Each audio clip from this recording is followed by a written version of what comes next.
حضور اقدس صلی اللہ علیہ وسلم نے ارشاد فرمایا، مجلس میں بیٹھنے کا معزز ترین طریقہ یہ ہے کہ قبلہ رو ہو کر بیٹھا جائے۔ حضور اقدس صلی اللہ علیہ وسلم نے ارشاد فرمایا، مجلس میں بیٹھنے کا معزز ترین طریقہ یہ ہے کہ قبلہ رو ہو کر بیٹھا جائے۔ حضور اقدس صلی اللہ علیہ وسلم نے ارشاد فرمایا، مجلس میں بیٹھنے کا معزز ترین طریقہ یہ ہے کہ قبلہ رو ہو کر بیٹھا جائے۔ حضور اقدس صلی اللہ علیہ وسلم نے ارشاد فرمایا، سوتے وقت اپنے گھروں میں آگ جلتی مت چھوڑو۔ حضور صلی اللہ علیہ وسلم نے ارشاد فرمایا، سوتے وقت اپنے گھروں میں آگ جلتی مت چھوڑو۔ حضور صلی اللہ علیہ وسلم نے ارشاد فرمایا، سوتے وقت اپنے گھروں میں آگ جلتی ہوئی مت چھوڑو۔ یعنی جیسے موسم کے اعتبار سے آدمی سردیوں میں چولہا وغیرہ جلا لیتا ہے تو رات کو سوتے وقت آگ کو بند کرنا چاہیے، اس کو ختم کر کے آدمی کو سونا چاہیے۔ حضور اقدس صلی اللہ علیہ وسلم نے ارشاد فرمایا، تم اس وقت تک جنت میں نہیں جا سکتے جب تک مومن نہ ہو، اور اس وقت تک مومن نہیں ہو سکتے جب تک آپس میں ایک دوسرے سے محبت نہ ہو۔ اور کیا میں تمہیں ایک ایسا طریقہ نہ بتاؤں کہ اس پر عمل کرنے سے تم میں باہمی محبت پیدا ہو، اور وہ طریقہ یہ ہے کہ تم ایک دوسرے کو سلام واضح طریقے سے کیا کرو۔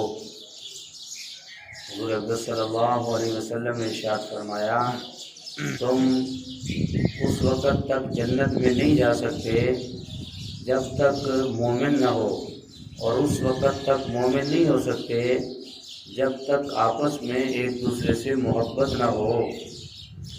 اور کیا میں تمہیں ایک ایسا طریقہ نہ بتاؤں کہ اس پر عمل کرنے سے تم میں باہمی محبت پیدا ہو؟ وہ طریقہ یہ ہے کہ تم ایک دوسرے کو سلام واضح طریقے سے کیا کرو۔ میرے محترم دوستو اور بزرگوں، حضور صلی اللہ علیہ وسلم کے اس ارشاد میں کس قدر واضح طور پر نبی کریم صلی اللہ علیہ وسلم نے فرما دیا کہ تم اس وقت تک جنت میں نہیں جا سکتے جب تک مومن نہ ہو۔ اب مومن ہوگا تو جنت میں جائے گا، اگر مومن نہیں ہے تو فرمایا کہ اس میں جنت کا داخلہ اس کا ممکن ہی نہیں ہے۔ تو فرمایا اس وقت تک مومن نہیں ہو سکتے جب تک تم آپس میں ایک دوسرے سے محبت نہ کرو۔ مسلمان کو کہا جا رہا ہے کہ مسلمان کا مسلمان پر کس قدر حق ہے کہ آپس میں اگر ان کو محبت نہیں ہے تو کوئی بھی جنت میں نہیں جا سکتا۔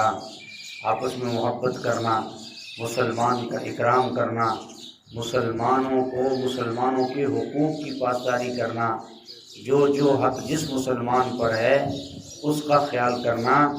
فرمایا جب اس کا خیال کرے گا تو ایک دوسرے میں محبت پیدا ہو جائے گی۔ اس لیے اللہ کے نبی صلی اللہ علیہ وسلم نے مثال بیان فرمائی کہ پوری دنیا کے مسلمان ایک جسم واحد کی طرح ہیں۔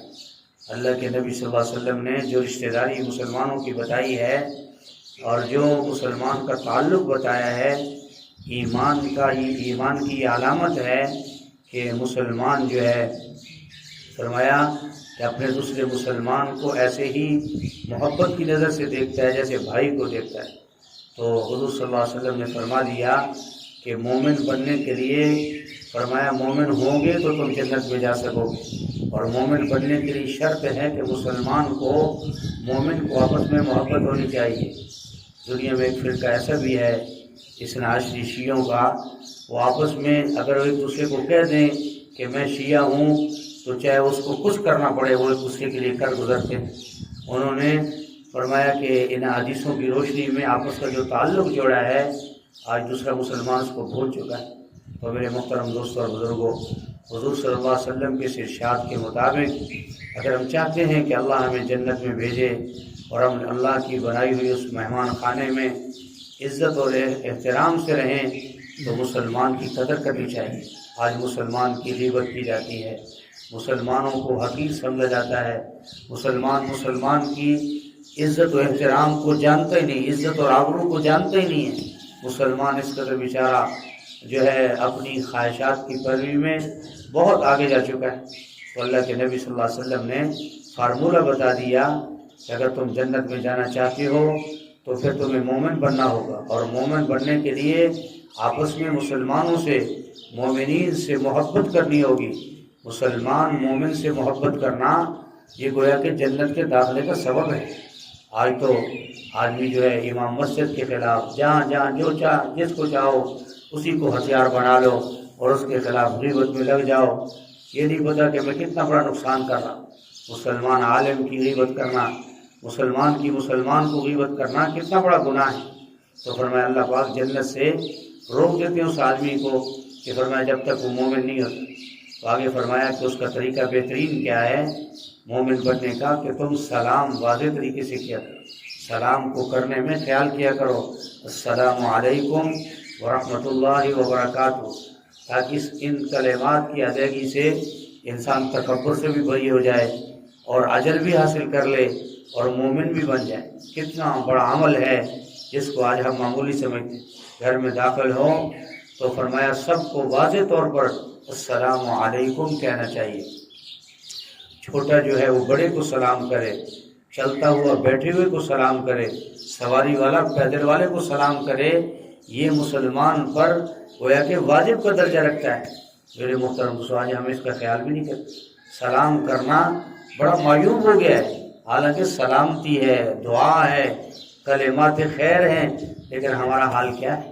تو حضور صلی اللہ علیہ وسلم نے ارشاد فرمایا کہ اگر تم مومن بننا چاہتے ہو، جنت میں جانا چاہتے ہو، آپس میں محبت کرو اور سلام کو واضح طریقے سے کرو، منہ میں گول مول کر کے نہ کرو کہ پتہ نہ چلے کس نے کیا کہا ہے۔ اور بھائی السلام علیکم ورحمۃ اللہ وبرکاتہ، آگے والا جواب دے وعلیکم السلام ورحمۃ اللہ وبرکاتہ۔ کتنے بڑے خوبصورت کلمات ہیں، کتنے دعائی کلمات ہیں، ان کا اہتمام کرنا ایمان والوں کے ذمہ لازم ہے۔ اگر ہم یہ کہیں کہ بس جی میں تو بڑی نماز پڑھتا ہوں، روزہ ذکر بڑا، اور پھر جو ہے مسلمان کو کاٹنے لگ جاتا ہے، تو فرمایا سمجھے کہ یہ شیطان اور نفس نے دھوکے میں رکھا ہوا ہے۔ مسلمان پر جو حق ہے اس کا خیال کرنا، احترام کرنا، دل میں اس کو جگہ دینا اور اس کے لیے فرمایا محنت کرنا، پھر انسان کا ایمان بنتا ہے۔ تو مومن کی علامات اللہ کے نبی صلی اللہ علیہ وسلم نے بیان فرمائی ہیں، ہمیں اچھے طریقے سے اپنے دماغ میں بٹھانا چاہیے کہ مسلمان مومن کا کتنا حق ہے۔ اللہ پاک ہم سب کو جو حدیث مبارکہ ہم نے سنی ہیں، اللہ ان پر ہمیں عمل کرنے کی توفیق نصیب فرمائے۔ الحمدللہ رب العالمین والعاقبۃ للمتقین والصلاۃ والسلام علی سید الانبیاء والمرسلین۔ اللهم انک عفو کریم تحب العفو فاعف عنا یا کریم۔ اللهم احسن عاقبتنا فی الامور كلها واجرنا من خزي الدنيا وعذاب الآخرة۔ اللهم اكفنا بما شئت، اللهم انا نجعلك في نورهم ونعوذ بك من شرورهم۔ اللهم اني اسالك الهدى والتقى والعفاف والغنى، لا اله الا انت سبحانك اني كنت من الظالمين، وافوضهم الى الله ان الله بصير بالعباد۔ اللهم انت السلام ومنك السلام، تباركت ربنا وتعاليت يا ذا الجلال والاكرام۔ اللهم انا على ذكرك وشكرك وحسن عبادتك، ربنا تقبل منا انك انت السميع العليم وتب